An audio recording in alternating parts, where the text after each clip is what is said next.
So good morning to all of you. आप सभी का आपके अपने यूट्यूब चैनल एग्जाम की में स्वागत है। जैसा कि कल हम लोग ने वीडियो में देखा था टाइप्स ऑफ करेक्शन, तो कुछ वजह से हमारे लैपटॉप हैंग करने की वजह से हमारे में प्रॉब्लम आई थी वीडियो में, तो आज उसी को हम लोग आगे कंटिन्यू करेंगे। चलिए, तो सबसे पहले हम लोगों ने पढ़ा था टाइप्स ऑफ करेक्शन, जिसमें हम लोगों ने correction for standardization and correction for slope के बारे में पढ़ा था। तो करेक्शन फॉर स्टैंडर्डाइजेशन का जो हम लोगों ने फॉर्मूला देखा था वो करेक्ट लेंथ निकालने का था L dash multiply L dash upon L। ठीक है, इससे हम लोग ने यहाँ से करेक्शन फॉर स्टैंडर्डाइजेशन का फॉर्मूला ये चीज़ अपना निकल के आया था, जिसमें L डैश था अपना true length of chain, L था आपका नॉमिनल लेंथ, L डैश था मेजर डिस्टेंस और CS जो आपका ये है वो था करेक्शन फॉर स्टैंडर्डाइजेशन। इसके बाद हम लोगों ने ट्रू एरिया का फॉर्मूला देखा था L डैश अपॉन L का स्क्वायर इंटू मेजर एरिया, और ट्रू वॉल्यूम का देखा था L डैश अपॉन L का whole cube into measure volume. ठीक है, फिर करेक्शन फॉर स्लोप के लिए हम लोग ने CG equal to minus H square point 12 देखा था, H जो कि यहाँ पे हाइट थी और L आपकी ये वाली डिस्टेंस थी। ठीक है, और एक चीज़ हमने देखा था कि जो स्लोप करेक्शन होता है वो ऑलवेज नेगेटिव होता है। ठीक है, इसलिए यहाँ पे माइनस का साइन भी लगा हुआ है। टेप करेक्शन में हम लोग ने देखे थे 5 टाइप के अपने पास करेक्शन थे: correction for standardisation, correction for slope, correction for pull, correction for temperature, correction for sag. जिसमें हम लोग ने करेक्शन फॉर स्टैंडर्डाइजेशन का फॉर्मूला देखा, फिर स्लोप का देखा। नेक्स्ट हम लोग ने देखा था यहाँ पे करेक्शन फॉर पुल का फॉर्मूला, जिसमें था P minus P S upon A into L. P S था आपका, पुल का मतलब क्या है? पुल का मतलब है कि हमने ये ए पॉइंट है और ये बी पॉइंट है, और यहाँ से हमने चेन को रख के मेज़र की ये डिस्टेंस। अब क्या किया कि यहाँ से हैंडल पकड़ के इधर से पुल कर लिया और इधर का हैंडल पकड़ के हमने यहाँ से चेन को पुल किया, तो जो चेन की आपकी एक्चुअल लेंथ होगी और जो हमने डिस्टेंस मेजर करेंगे वो क्या हो जाएगी? वो लेस देन हो जाएगी एक्चुअल से ना। मान लेते हैं 30 मीटर की चेन थी आपकी और हमने इधर से भी खींचा इधर से भी खींचा, तो चेन में क्या होगा? पुल आएगा, खिंचाव आएगा। तो खिंचाव आने की वजह से क्या होगी? 30 मीटर की जो दूरी थी वो एक्चुअल में अब आ जाएगी 19 पॉइंट मान लेते हैं 5 मीटर की। ठीक है, तो वो जो एक्चुअल डिस्टेंस थी आपकी वो लेस हो जाएगी एक्चुअल से। ठीक, तो इसका ये फॉर्मूला था CP P minus P S upon A into L. यहाँ पे पी एस था आपका standard pull, A area of cross section, P था पुल अप्लाइड ड्यूरिंग मेजरमेंट के समय जो हम पुल करेंगे अप्लाइड, ई था आपका modulus of elasticity of tape. ठीक है, इतनी चीज़ें हम लोग ने यहाँ पे पढ़ी थी। अब इसी के आगे हम लोग अपना पढ़ेंगे next correction for temperature.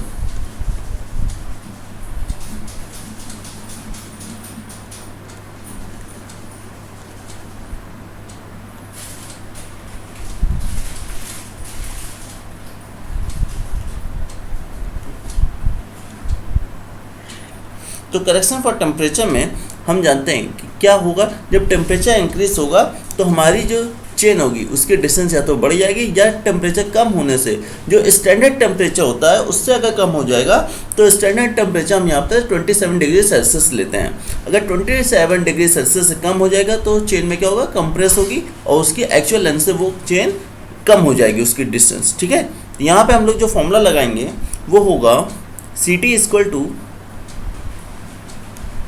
Alpha TM minus T not into L. ठीक,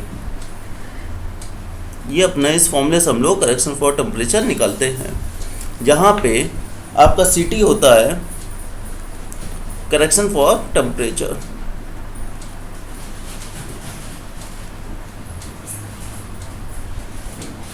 ठीक, नेक्स्ट आपका TM है मीन टेम्परेचर ड्यूरिंग मेजरमेंट।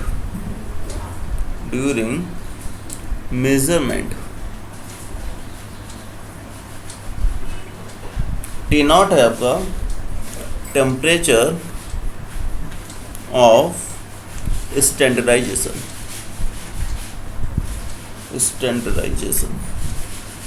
ठीक है, जो आपका स्टैंडर्ड टेम्परेचर होता है जिसको हम लोग 27 डिग्री सेल्सियस मान के चलते हैं। अल्फा है यहाँ पे आपका कोफिशिएंट ऑफ एक्सपेंशन, कोफिशिएंट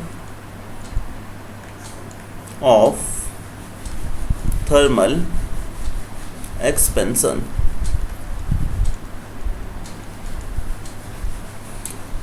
जो कि हम लोग स्टील टेप के लिए लेते हैं 3.5 इंटू 10⁻⁻6 पर डिग्री सेल्सियस।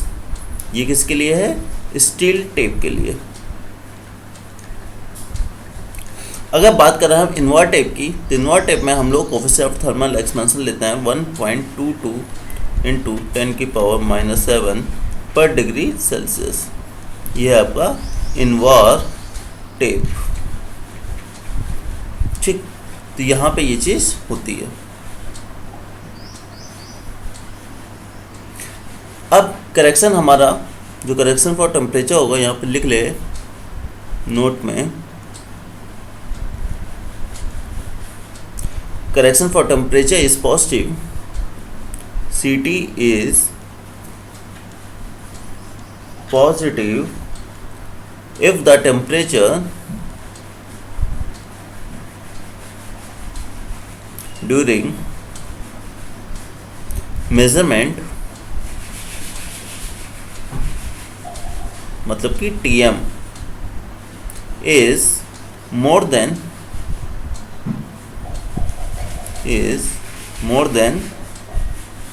Standard temperature.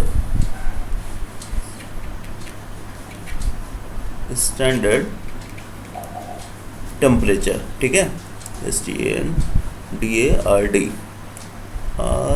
है भाई, ये इसको सही कर लो। स्टैंडर्ड टेम्परेचर, ठीक। अगर स्टैंडर्ड टेम्परेचर ज़्यादा हो जाएगा हमारा टीएम, तो वहाँ पे जो Ct होगी उसकी वैल्यू पॉजिटिव होगी। If Ct is negative,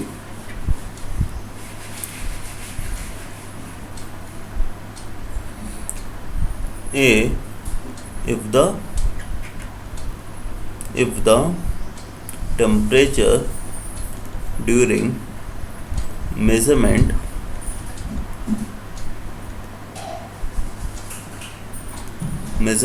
Tm is less than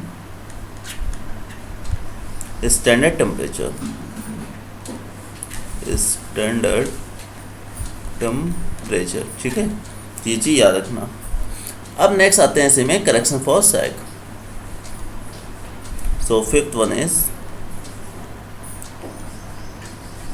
correction for sag. Sag का मतलब होता है झोल आना, ठीक है। जैसा कि हम यहाँ फिगर के थ्रू समझते हैं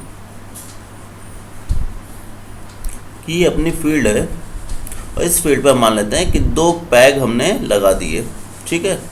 अब इस पैग में हमको चेन के थ्रू, टेप के थ्रू डिस्टेंस मेजरमेंट करनी है,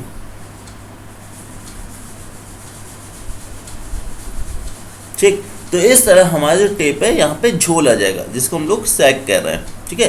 तो इस सैग होने से क्या होगा, अगर हम इसी टेप को फ्लैट सरफेस पर रख के अगर मेजरमेंट करते तो उसकी एक्चुअल डिस्टेंस आती, लेकिन झोल होने की वजह से क्या होगा, ये इस टेप की जो लेंथ होगी वो इंक्रीज हो जाएगी, ठीक है। तो यहाँ का जो फॉर्मूला बनाते हैं हम लोग सैग के लिए, वो होता है correction for sag equal to -W² L³ upon 24P², ठीक। ये होता है करेक्शन फॉर सैग का formula, where W equal to weight of tape, जो टेप का वेट है पर यूनिट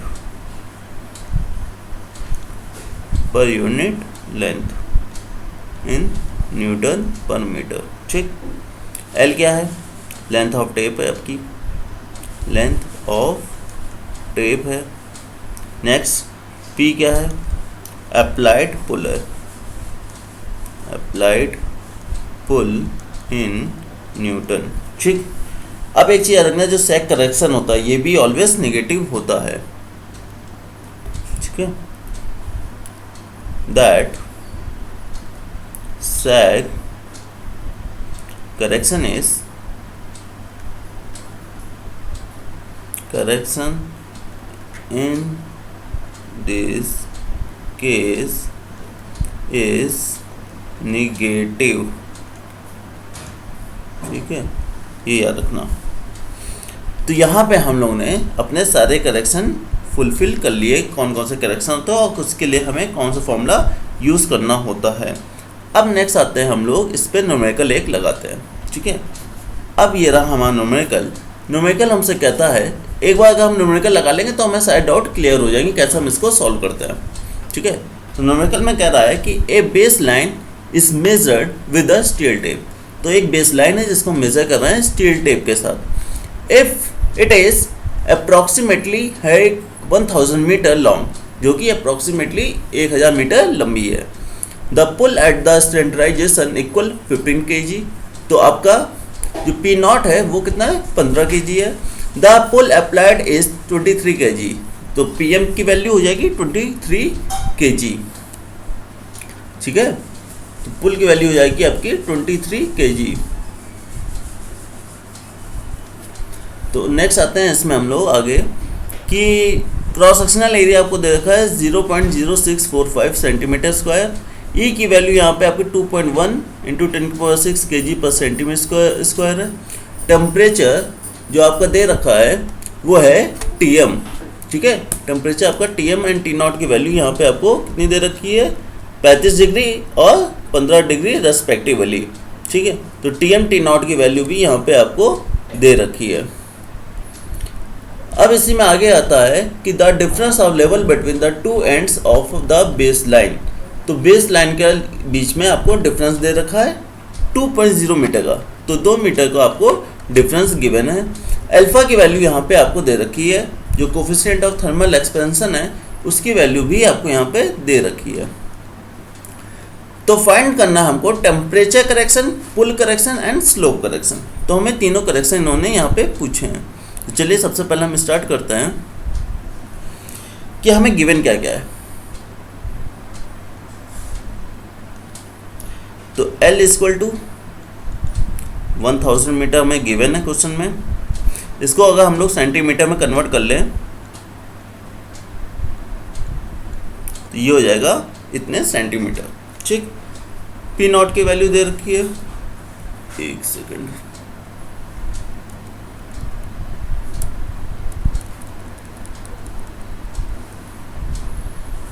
पी नॉट की वैल्यू कितनी दे रखी है, 15 kg।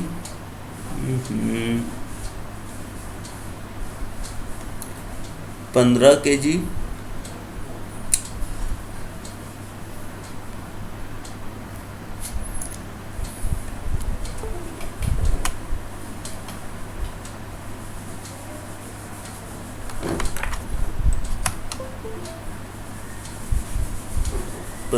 पी नॉट की वैल्यू है। नेक्स्ट हमको दे रखा है अप्लाइड पुल। तो पी एम की वैल्यू 23 kg। एरिया है गिवन हमको 0.0645 सेंटीमीटर स्क्वायर। तो हमें एरिया भी गिवन है। नेक्स्ट हमको गिवन है ई की वैल्यू। ई की वैल्यू हमें क्वेश्चन में दे रखी है 2.11 इंटू 10⁶ किलोग्राम पर सेंटीमीटर स्क्वायर। टीएम की वैल्यू कितनी दे रखी है, 35 डिग्री। और टी नॉट की वैल्यू दे रखी है 15 डिग्री सेल्सियस। ठीक, और हमें डिफरेंस भी दे रखा है दो एंड्स के बीच का, वो है 2 मीटर। ठीक है, तो 2 मीटर को हम लोग कन्वर्ट कर लेते हैं, h इक्वल टू 2 मीटर को कन्वर्ट कर लेते हैं सेंटीमीटर में, तो 200 सेंटीमीटर हो जाएगा। ठीक, अल्फा की वैल्यू भी हमको गिवन है। तो अब हमें सबसे पहले निकालना है आपका temperature for correction. So first one is temperature correction.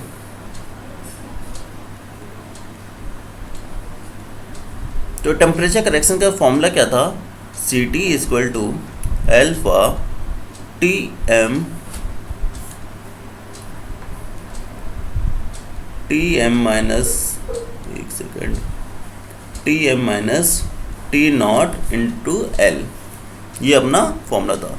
अब यहाँ पे अल्फा की वैल्यू पुट करिए 12 into 10⁻⁻6 into T M 35, T not 15, L कितना था 10 की पावर 5।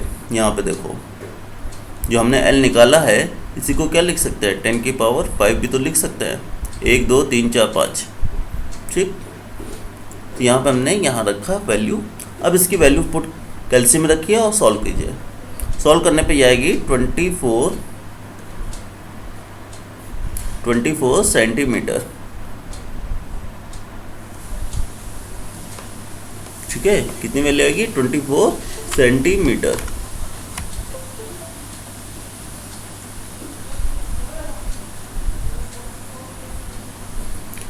नेक्स्ट निकालते हैं, ये हो गया टेम्परेचर करेक्शन। फिर आता है पुल करेक्शन। हमसे पुल करेक्शन क्वेश्चन में पूछा था।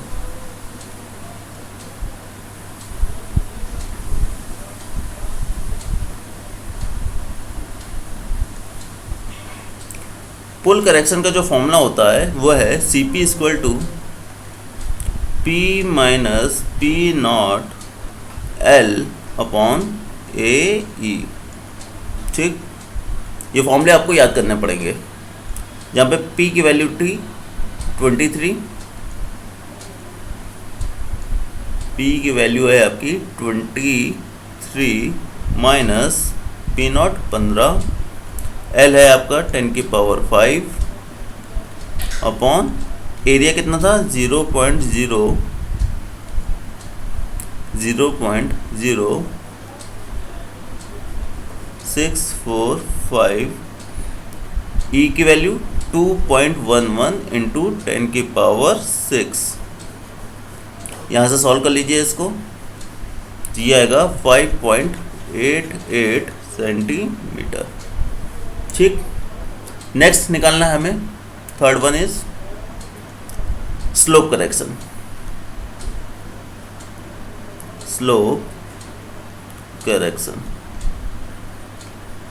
तो स्लोप करेक्शन में क्या फॉर्मूला होता है CS equal to minus H square upon 2L। तो CS equal to minus H कितना था आपका 2 मीटर, तो हो गया था 200 सेंटीमीटर। तो 200 का स्क्वायर 2 L की पावर 10 की पावर 5 L की वैल्यू। तो यहाँ से सॉल्व करिए, सॉल्व करने पाएगा माइनस 0.2 सेंटीमीटर। ठीक है, तो इस तरह आप तीनों करेक्शन फाइंड आउट कर सकते हैं इस क्वेश्चन के लिए। यहाँ पे आपको कोई दिक्कत नहीं होनी चाहिए अगर आपको फॉर्मूले याद है तो। ठीक है, देखिए क्वेश्चन देखने में तो बहुत बड़ा लगेगा लेकिन है बहुत ही सिंपल सा। ठीक है, बस आपको क्या याद होना है, फॉर्मूले। टेप करेक्शन निकाला, टेम्परेचर करेक्शन यहाँ से फाइंड किया, फिर पुल करेक्शन, देन स्लोप करेक्शन। ठीक है, चलिए नेक्स्ट पे आते हैं। नेक्स्ट क्वेश्चन क्या कह रहा है, the area of field was found to be 4000 metre square. तो हमें फील्ड का एरिया कितना पता है 4000 मीटर स्क्वायर फाउंड किया है। When measured with a tape of 30 metre length, 30 metre की लेंथ की टेप है उससे हमने मेजर किया है। If the tape was 0.11 metre too short, अगर वो टेप 0.11 मीटर छोटा हो जाता है तो डिटरमाइन करना है करेक्ट एरिया। तो हमें करेक्ट एरिया फाइंड आउट करना है। ठीक है, तो हम जानते हैं कि जो करेक्ट एरिया का फॉर्मूला होता है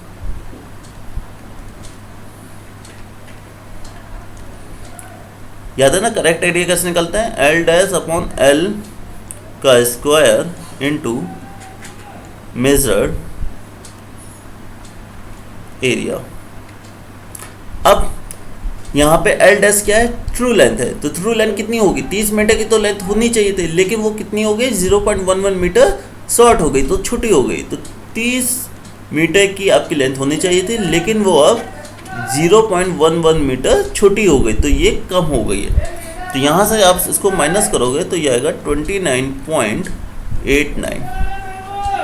तो यहाँ पे आपके जो L डैश है वो कितना है 29.89।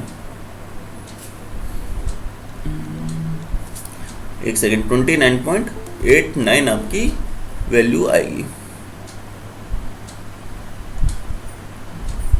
L कितना है, L है आपका 30, नॉमिनल लेंथ 30 मीटर दे रखा। मेजर्ड एरिया कितना किया हमने, कितना मेजर किया 4000 हमने मेजर किया है।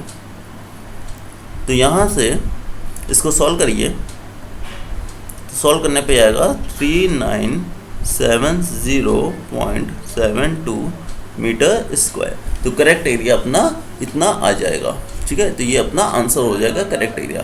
बिल्कुल सिंपल सा फॉर्मूला था, उस पर आपको वैल्यू पुट करनी थी। एल डैश की वैल्यू कैसे निकलेगी, क्योंकि 30 मीटर का आपका था, उसमें 0.11 इतना छोटा हो गया है। ठीक, चलिए नेक्स्ट आते हैं। नेक्स्ट क्वेश्चन कह रहा है the volume of earth work was computed to be 5000 metre cube. तो जो अपनी अर्थवर्क का जो वॉल्यूम है उतना कितना हमने निकाला है, 5000 मीटर क्यूब।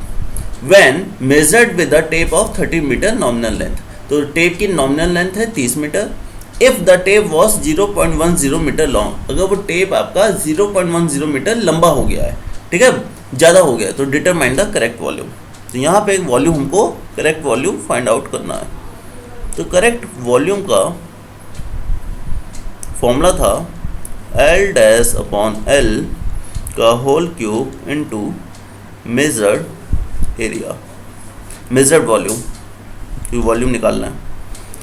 अब यहाँ पे L डैश क्या होगा, ट्रू लेंथ कितनी होगी, 30 मीटर की तो आपकी चेन थी जो कि 0.10 मीटर लंबी हो गई है। तो लंबी हो गई तो ज़्यादा हो गई है, तो यहाँ पे प्लस कर दो। प्लस करने पे ये आएगा 30.10 मीटर। ठीक है, तो ये हो गई ट्रू लेंथ। तो 30.10 अपॉन 30 का होल क्यूब। मेजर वॉल्यूम कितना था, मेजर वॉल्यूम था आपका, मेजर वॉल्यूम कितना था 5000 मीटर क्यूब। तो यहाँ से सॉल्व कर लो। इसको जब कैल्शियम में पुट करोगे आप, तो कैल्शियम पुट करके वैल्यू निकालो, जो जगह 30। ठीक है, इसको सॉल्व करिए, ये तो 30.1 होगा ना, क्योंकि अभी हमने निकाला तो थ्रू लेंथ 30.10 आया। इसको सॉल्व करने पे आएगी आपकी वैल्यू 5050.17 मीटर क्यूब। तो आपका जो करेक्ट वॉल्यूम होगा वो इतना आ जाएगा। ठीक है, तो सर सिंपल से फॉर्मूला याद रखना है, वहाँ से हमको ये वैल्यू पुट करके निकाल देना है। तो आई होप गाइस कि आपको तीनों ही न्यूमेरिकल अच्छे से समझ में आए होंगे। अगर आपको वीडियो अच्छा लगा तो इसे लाइक कीजिएगा, कमेंट कीजिएगा और अपने दोस्तों में शेयर कीजिएगा। जय हिंद, जय भारत।